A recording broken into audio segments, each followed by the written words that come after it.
I eat every 3 to 4 hours, just depending on the day and my activity level. Because believe it or not, I don't work out every single day. I do two things that are very important, and that is prioritizing rather than restricting. So prioritizing two things, which are protein and nutrient-dense foods. Nutrient-dense foods typically come from the ground. They're whole grain. They're good for you because they have the vitamins, the minerals, all the nutrients your body needs to function properly. So it's really important to also consider your activity level. So something for me, for example, if I'm showing you I'm eating every 3 to 4 hours and I'm quite active, somebody who's not as active, maybe they don't need that sort of cadence. You always want to do what works best for you.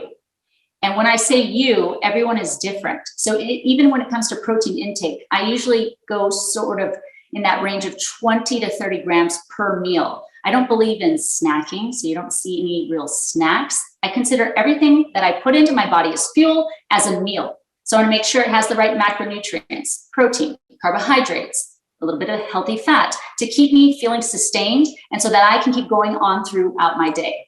What's a good rule of thumb when it comes to how often or how late you're eating? I absolutely believe in no restriction. So even timed nutrition, eating windows, feeding windows, intermittent fasting, I'm not a big proponent of that. Everyone should do what works best for them as well, because the studies show great in terms of like hormone control, longevity, there are health benefits. But if you're trying to restrict yourself to lose weight, it's the time of the year. A lot of people set that goal ahead of them. I don't believe that's the way to go. So even the whole, I don't eat after 6 o'clock, I throw that out the window because I don't know about you, Dr. Orton, but are you ever invited to dinner? What time is dinner? It's not 6 o'clock. It's right. No, it's not. What, 8 o'clock, right?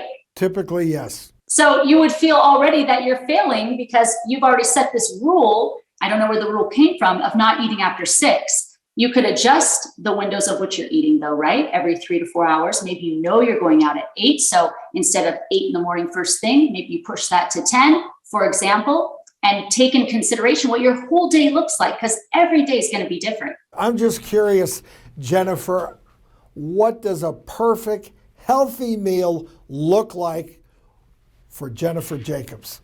That's the thing. There's no such thing as perfect, but there could be better, right? So you can make better choices. One of the principles of the J method is veggies at every single meal. And yes, that includes breakfast. One of the easiest vegetables to use is spinach. You can put it in the egg, saute it, or even in a shake. I'm a big believer in shakes, especially if you don't have time. So there's so many options with shakes. You have vegan, you have whey, you can add things to it. You can add whole grains. You can add nuts and seeds to it to amp it up, but always throw in that handful of spinach as well. You won't even taste it.